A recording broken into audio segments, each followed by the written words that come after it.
जिस तरह से झारखंड के महाधिवक्ता ने मंतव्य दिए हैं, इसमें आप देखिएगा तो ये कहीं ना कहीं लगता है वो अपना मंतव्य यानी पूरी तरह से इस कानून को बदल दिए हैं। क्या एक महाधिवक्ता को कानून बदलने का अधिकार है? मुख्यमंत्री स्वयं एक जनप्रतिनिधि है। वो मैं और एक बात आपको बताना चाहती हूँ, माननीय मुख्यमंत्री तो एक छोटा सा जगह से चुन करके आते हैं। विधानसभा अगर देखा जाए तो छोटी सी टुकड़ी है, और नगर निगम रांची की बात करते हैं तो 4-4 विधानसभा यहाँ आते हैं। वो 3 लाख वोट से जीत के आते हैं, हम 12 लाख वोट से जीत के आते हैं। तो जमीन आसमान का अंतर है। तो सबसे ज्यादा पावर तो हमारे पास में है। प्रोटोकॉल के दृष्टिकोण से भी देखा जाए तो हम ऊपर ही है, नीचे कहाँ है। झारखंड में मेयर डिप्टी मेयर पर छिड़ा विवाद। महाधिवक्ता की राय के बाद झारखंड में गरमाएगी सियासत।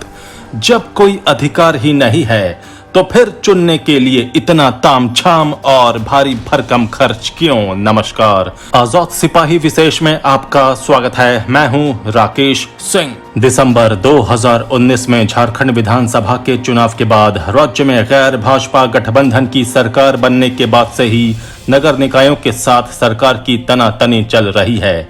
इसकी अगुवाई रांची नगर निगम की मेयर आशा लकड़ा कर रही हैं।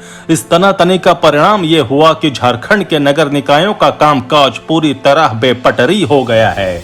अब महाधिवक्ता ने मेयर के अधिकार को लेकर जो राय राज्य सरकार को दी है, उससे नए किस्म का विवाद पैदा हो गया है।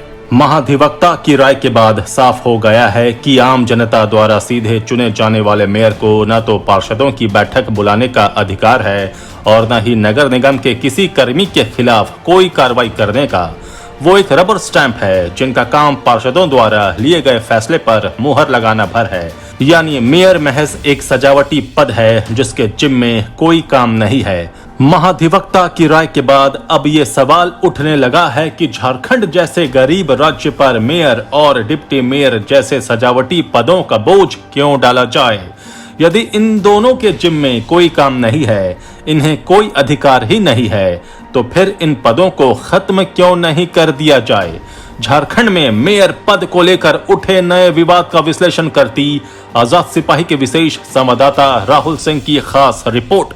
बात 1990 के अगस्त महीने की है। तब न झारखंड अलग राज्य बना था और न रांची राजधानी, लेकिन रांची नगर निगम तब भी था और मेयर भी थे। उस समय के मेयर और आज के मेयर में अंतर केवल इतना है कि उस समय मेयर का चुनाव सीधे नहीं होता था, वो पार्षदों द्वारा चुने गए मेयर होते थे। वो जहां भी जाते अधिकारियों को अपने हैंड बैग में रखी सरकारी अधिसूचना की प्रति जरूर दिखाते, जिसमें अंकित था कि किसी शहर का प्रथम नागरिक मेयर होता है। रांची के डोरंडा इलाके में सांप्रदायिक तनाव हुआ था। प्रशासन ने कर्फ्यू लगा दिया था। एजी मोड़ पर स्थित पीडब्ल्यूडी के डाक बंगले में प्रशासन का कैंप कार्यालय था। अचानक मेयर की गाड़ी वहां पहुंची। मेयर साहब तमतमाए हुए उतरे और सामने नजर आए अधिकारी से सवाल किया, शहर में इतनी बड़ी घटना हो गई और आपने शहर के प्रथम नागरिक को सूचना तक नहीं दी। उस अधिकारी ने पलट कर जवाब दिया, हम सूचना देते या फिर स्थिति को नियंत्रण में करते। आप इतने ही जागरूक हैं तो सूचना के लिए अपना तंत्र विकसित करना चाहिए। मेयर बेचारे चुप हो गए। 30 साल पहले घटी इस घटना से साफ हो जाता है कि मेयर की स्थिति भारत के छोटे शहरों में कभी ताकतवर नहीं रही, लेकिन प्रत्यक्ष चुनाव की व्यवस्था के बाद स्थिति में बदलाव आया।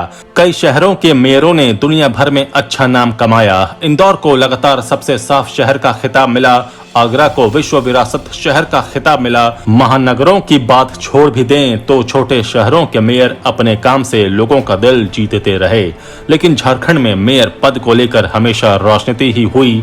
वर्ष 2011 में नगर पालिका कानून लागू होने के बाद जब पहली बार रांची में मेयर और डिप्टी मेयर का प्रत्यक्ष चुनाव हुआ तो ये किसी विधानसभा चुनाव से कम रोचक नहीं रहा था। रमा खलखो और अजय नाथ शाहदेव क्रमशः इन दोनों पदों पर चुने गए थे, लेकिन उस दौरान कभी सरकार के साथ टकराव की स्थिति पैदा नहीं हुई। 2018 में आशा लकड़ा मेयर चुनी गई। उसके बाद गैर भाजपा गठबंधन की सरकार बनते ही टकराव शुरू हो गया। ये टकराव इतना गंभीर हो गया कि राज्य सरकार ने महाधिवक्ता की राय जाननी चाहिए। अब महाधिवक्ता ने कहा है कि मेयर और डिप्टी मेयर को कानून में कोई अधिकार नहीं मिला हुआ है। वह न तो पार्षदों की बैठक बुला सकता है और न ही बैठक का एजेंडा ही तय कर सकता है। नगर के वयस्क नागरिकों द्वारा सीधे चुने जाने के बावजूद वो नगर निगम के किसी काम में कोई हस्तक्षेप नहीं कर सकता है और उसका पद पर बने रहना भी नगर आयुक्त नामक एक नौकरशाह की कृपा पर निर्भर करता है। यदि मेयर पार्षदों द्वारा लिए गए फैसले का अनुमोदन नहीं करता है तो नगर आयुक्त उसे पद मुक्त करने की सिफारिश सरकार से कर सकता है। अगर ये सच है तो नगर पालिका कानून का ये प्रावधान लोकतांत्रिक शासन व्यवस्था के चेहरे पर करारा तमाचा है। महाधिवक्ता की राय के बाद अब सवाल ये उठने लगा है कि पिछले 10 साल के दौरान मेयर ने जो फैसले लिए हैं उन सभी की समीक्षा की जाती है और न्यायिक समीक्षा के बाद उन्हें अवैध करार दिया जाता है। फिर उन फैसलों से प्रभावित होने वालों का क्या होगा? इसके अलावा सबसे बड़ा सवाल तो यह है कि यदि मेयर और डिप्टी मेयर के पास कोई अधिकार या काम नहीं है तो फिर उसका चुनाव क्यों कराया जा रहा है? क्या महज एक सजावटी पद के लिए इतनी मारामारी और तामझाम का कोई औचित्य रह जाता है? झारखंड जैसे गरीब राज्य जहां पहले ही आर्थिक समस्या के कारण बहुत सी कल्याणकारी योजनाएं लागू नहीं हो पा रही हैं, मेयर और डिप्टी मेयर जैसे बिना अधिकार के पदों पर खर्च क्यों किया जा रहा है? जिस नगर निगम के पास नगर में फॉगिंग के लिए पैसे नहीं हैं, वहां मेयर और डिप्टी मेयर को गाड़ी, सुरक्षाकर्मी तथा अन्य सुविधाएं देने का कोई औचित्य नहीं है।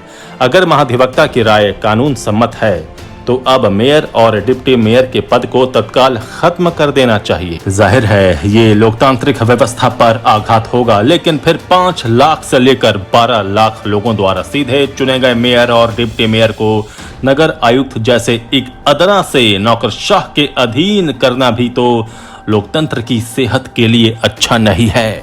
ये सचमुच में लोकतंत्र का खुला मजाक है। लोकतांत्रिक व्यवस्था में जनता द्वारा चुना गया प्रतिनिधि इतना लाचार कैसे हो सकता है? जनता के ऊपर सरकारी सेवक कैसे हो सकता है? इसलिए अब कोई एक फैसला तो हो ही जाना चाहिए। ये भी सच है कि महाधिवक्ता की राय अंतिम और बाध्यकारी नहीं होती और उसकी न्यायिक समीक्षा की जाती है। इसलिए अभी तो जरूरत इस बात की है कि महाधिवक्ता द्वारा दी गई राय की व्यापक समीक्षा की जाए। ये समीक्षा न्यायिक अधिकारी या कानून का कोई जानकार ही कर सकता है। यदि महाधिवक्ता की राय सही है तो फिर मेयर डिप्टी मेयर के पद को तत्काल खत्म कर देना ही उचित होगा और यदि ये राय विधि सम्मत है तो फिर शहरी निकाय की इन 2 सबसे ताकतवर हस्तियों को समुचित सम्मान और अधिकार दिया जाना चाहिए। आजाद सिपाही के विशेष में अभी इतना ही। आप हमारे इस YouTube चैनल को जरूर सब्सक्राइब करें। आप हमारे Facebook पेज को भी जरूर लाइक करें। धन्यवाद।